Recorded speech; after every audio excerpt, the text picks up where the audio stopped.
Bonjour, bienvenue dans l'interview. Aujourd'hui, je reçois Fabien Minguin. Bonjour. Bonjour. Alors, vous êtes député bruxellois et chef de file des filles au conseil communal de la ville de Bruxelles.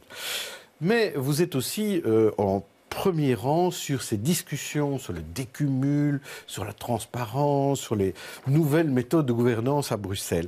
Et en Wallonie, c'est le candidat ayant le plus de votes sur la liste la plus importante de la majorité qui devient bourgmestre. Ça, c'est la règle qui existe depuis 2012. À Bruxelles, ce n'est pas le cas, mais le CDH a envie de changer la règle et propose un texte cette semaine, va le déposer au Parlement bruxellois pour changer cette règle du jeu. Alors, je voudrais connaître votre réaction par rapport à cette proposition-là. Réaction A, ce serait plus démocratique de faire comme les Wallons. Réaction B, à Bruxelles, on ne fait même jamais comme les autres. Ou réaction C, je n'aurai aucune chance.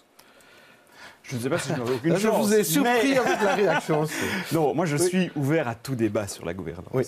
Ce que je ne peux pas, et ce que je dis au CDH, c'est accepter qu'il n'y ait pas de ligne claire. C'est un des problèmes du CDH aujourd'hui, on n'arrive jamais à voir ce qu'il y a. Il y a un débat clair sur le décumul. Ce que je ne peux pas accepter. On va y revenir. Et donc moi je suis ouvert à discuter à ça. Donc pourquoi pas Pourquoi pas? Il faut qu'on en discute et il faut qu'on discute de toutes les modalités. Parce que je rappelle toujours, ce n'est pas parce que vous êtes le premier parti, que vous faites 30 ou 40% des voix, que vous avez une majorité d'office. C'est vrai. Et donc il y a parfois des alliances qui peuvent représenter une majorité de sièges, donc la majorité de la vie de la population. J'entends bien. Mais donc voilà, moi je suis ouvert à la discussion.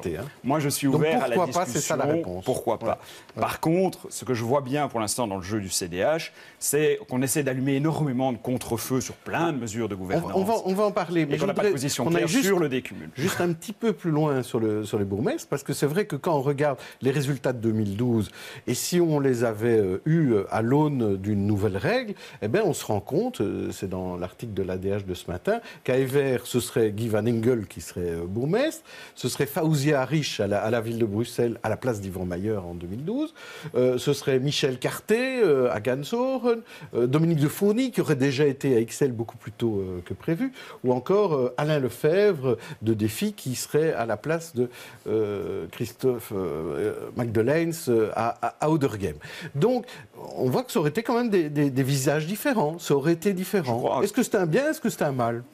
Moi, je n'ai pas forcément d'avis tranché sur la question, je suis ouvert au débat. Je crois que par contre, ce qu'il faut faire attention, c'est de pouvoir avoir un message clair vers le citoyen. C'est vrai que ce qu'on a connu à la ville, avec Freddy Tillmans qui annonce qu'il est candidat bourgmestre, qui sera bourgmestre durant toute la législature, puis qu'après un an, passe la main à Yvan Mayer, qui était quand même bien moins élu, il y a là quelque chose, une tromperie de l'électeur qui ne va pas. Moi, je crois que ce qui est important, c'est qu'on puisse assumer un message clair. Et il est clair, par exemple, que quand on est tête de liste, c'est mon cas à la ville de Bruxelles, on est évidemment candidat bourgmestre. Et donc, je crois que ce qui est important, c'est de pouvoir envoyer un message clair vis-à-vis de l'électeur en disant qui jouera quel rôle.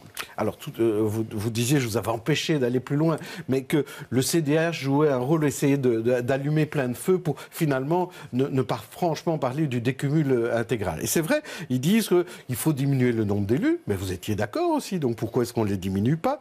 Qu'il faut resserrer les liens avec la conférence des bourgmestres, entre conférence et Parlement. Vous n'êtes pas contre là-dessus. Alors pourquoi est-ce qu'on leur fait pas ce plaisir? Parce que ce sont des débats différents. Il y a une question claire aujourd'hui qui est: est-ce qu'on fait évoluer notre système et est-ce qu'on redonne à chacun son rôle entre les exécutifs et les législatifs en évitant ce mélange de députés échevins ou de députés bourgmestres. Ça, c'est le principe même du décumul. Et le deuxième principe, c'est de dire que chacun exerce sa fonction à temps plein. Ça, c'est pour le premier débat. Et là-dessus, on voit bien qu'il y a aujourd'hui une majorité parlementaire, tant francophone que néerlandophone, avec des partenaires néerlandophones prêts à soutenir ce texte. On voit une position ambiguë du CDH qui dit « je suis peut-être pour, mais je m'abstiens quand même sur le texte », et qui essaie de demander d'autres réformes de la gouvernance, sur lesquelles on n'est pas forcément opposé par principe, mais qui, chaque réforme, nécessite une réflexion individuelle, déconnectée. Et donc moi, je déplore un peu que finalement, parce qu'on n'a pas de position claire sur le décumul, on vient essayer de noyer le poisson avec d'autres réformes. Et sur les autres réformes, nous sommes prêts à discuter, mais alors ça doit être des réformes séparées, je ne crois pas qu'il fasse... Donc pas le couteau sur la gorge, quoi. Parce que par exemple, nous avons aussi d'autres propositions de réforme de la gouvernance sur des mandats comme les mandats privés, les conflits d'intérêts, etc. Et donc on peut en discuter, mais il y a aujourd'hui une position claire qui est sur la table, est-ce que nous voulons ou pas que demain, au sein du Parlement bruxellois, au sein des collèges des bourgmestres et échevins, les bourgmestres et échevins se consacrent pleinement à leurs fonctions? C'est aujourd'hui un vrai débat. Et alors sur ce vote sur le décumul intégral, bon, il n'y a pas de majorité côté néerlandophone, en tout cas au sein des élus néerlandophones. Ça veut dire qu'il faudra aller vers un deuxième vote en plénière. On pourra passer au-dessus de ce blocage-là. Certains disent que c'est un coup de force. Est-ce que vous allez aller jusque-là et donc un peu finalement malmener la majorité régionale? Alors d'abord, ce n'est pas une question de majorité. Toutes les questions de gouvernance au Parlement bruxellois ont été traitées, majorité et opposition. On a mis toutes les propositions sur la table et on a vu les propositions sur lesquelles une majorité se dégageait. Le décumul en est une. Et donc le décumul est soutenu par des partis francophones, par des partis néerlandophones. Il n'y a donc pas de problème communautaire. C'est la première chose. Deuxièmement, ce qui est quand même amusant ici, c'est que de voir finalement l'Open VLD et le CDNV, qui sont deux partis qui, gouvernement fédéral, gouvernent tous les jours sans majorité francophone, prennent plein de décisions, pourraient bloquer une décision avec 7 élus sur 89, alors qu'elle est soutenue par une majorité, je le dis, de députés tant francophones que néerlandophones. Et donc, moi, je crois que ce qui fait peur à l'Open VLD et au CDNV, c'est d'avoir finalement l'utilisation de ce mécanisme pour la première fois, mais qui est un mécanisme de la loi. La loi dit, s'il n'y a pas d'accord au premier tour, on procède à un second vote. Ce n'est pas un passage en force.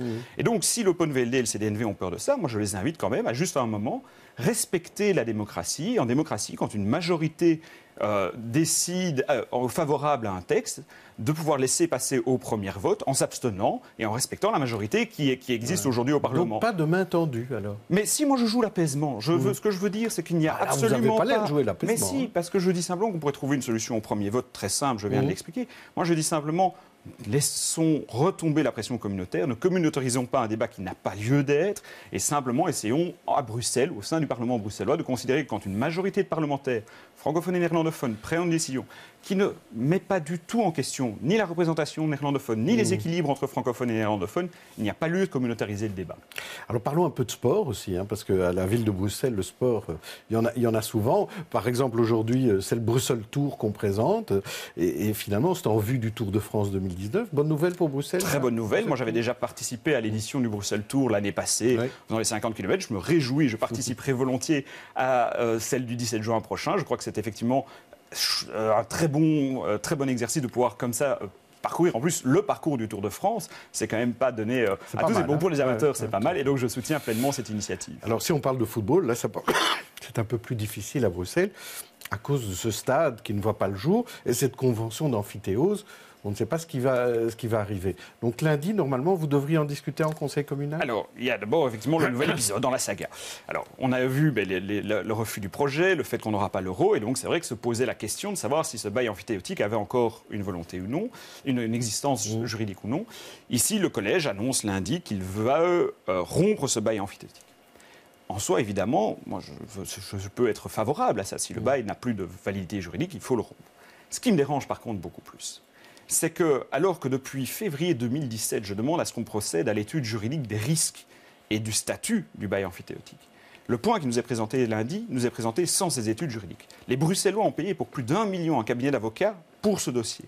Moi, j'aimerais quand même qu'on ait les garanties que les Bruxellois ne vont pas payer 2 fois l'échec du projet Eurostadium et que la décision de principe qu'on nous demande d'avaliser lundi ne se retournera pas un moment contre la ville. Et donc je demande que les garanties soient apportées par la majorité par rapport au risque d'indemnisation. Je n'aimerais pas que les Bruxellois payent 2 fois l'échec de ce projet. Et qu'on paye donc de l'argent à Guélamco. J'espère. Moi, le défi n'avait pas voté le bail amphithéotique parce que nous avions déjà à l'époque les plus grands doutes sur les clauses de sortie de ce bail. Et on avait toujours dit, mais si ça se passe mal, que se passera-t-il? On n'a jamais eu de réponse concrète. On a toujours chanté, tout va aller très bien, Madame la Marquise, le stade va se faire. Aujourd'hui, il ne se fait pas. Je le dis, ma préoccupation, c'est que les Bruxellois ne payent pas 2 fois l'échec de ce projet. Vous êtes quand même quelqu'un de méfiant, parce que aussi sur GIAL, là, vous vouliez absolument savoir ce qui se passait. Maintenant, vous êtes au conseil d'administration de GIAL. Nous sommes rentrés lundi au conseil d'administration. Nous avons encore au conseil d'administration tout à l'heure. Notre demande est la même. On nous a fait rentrer au conseil d'administration pour avoir accès aux documents de GIAL. Nous attendons, il y a eu un gros effort qui a déjà été fait pour nous fournir toute une série de documents. Nous avons un conseil d'administration tout à l'heure qui devra nous permettre de faire le point pour voir si tous les documents nous sont parvenus et donc si on peut tenir le conseil communal spécial qui était prévu lundi prochain pour faire le point sur le dossier GIAL. Par contre, ce qui est très important, et c'est ma demande répétée, ça n'est pas normal qu'on doive rentrer dans des conseils d'administration pour avoir l'info. Moi, je continue à plaider pour que les conseillers communaux puissent avoir accès aux ordres du jour et au PV de l'ensemble des structures de la ville et qu'on puisse faire la transparence sur la gestion dans ces ASBL. On voit souvent que quand il y a des problèmes de gestion, c'est souvent par manque de contrôle dans ces ASBL. Et donc, même quand il y a quelqu'un de l'opposition, je crois qu'il est démocratiquement sain qu'au sein du conseil communal, on puisse avoir accès et un droit de regard sur ce qui se passe dans les structures qui, finalement, dépendent de la ville de Bruxelles. Alors, la vie, c'est pas que le sport, c'est pas que JIAL, c'est aussi la culture. Et vous étiez en commission aujourd'hui au Parlement bruxellois et une initiative en matière de gratuité de musées bruxellois, vous voulez encore aller plus loin, vous voulez qu'on promotionne davantage? J'ai effectivement déposé, et je me réjouis que ce matin, la commission ait adopté à l'unanimité, une résolution qui demande au gouvernement de faire la promotion des initiatives de gratuité qui existent dans les musées bruxellois. Il faut savoir que 70% des musées à Bruxelles ont des politiques de gratuité, soit sont gratuits tout le temps, soit gratuits le premier mercredi du mois pour les musées fédéraux, soit gratuits le premier dimanche du mois pour les musées de la Fédération Wallonie-Bruxelles. Nous voulons mettre en avant cette gratuité, tant au niveau de la promotion qu'évidemment de l'événement, créer des événements autour de cette gratuité.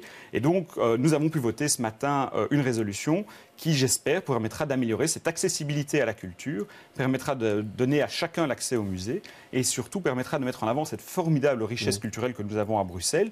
Depuis la 6e réforme de l'État, nous avons des compétences en tourisme. On voit bien le développement avec le musée Citroën et d'autres des politiques culturelles bruxelloises. Donc moi, je me réjouis de cette prise de position forte du Parlement, unanime, pour demander la mise en avant de cette gratuité des musées, qui, je le dis aussi, fête ses 5 ans en Fédération Wallonie-Bruxelles, qui est une initiative saluée. À l'époque, une trentaine de musées étaient participants. Aujourd'hui, plus de 150 musées sont gratuits le premier dimanche du mois. Je vois la même chose à Bruxelles. Beaucoup de gens ne le sont pas au courant. Le but, c'est de faire connaître cette accessibilité pour tous au musée bruxellois. Merci Fabien Minguin. Demain, on parlera évidemment, 22 mars oblige, de sécurité dans la région, avec Joël Milquet, que vous connaissez bien, qui est au conseil communal comme vous de la ville de Bruxelles. D'ici là, bonne journée, bonne soirée à tous.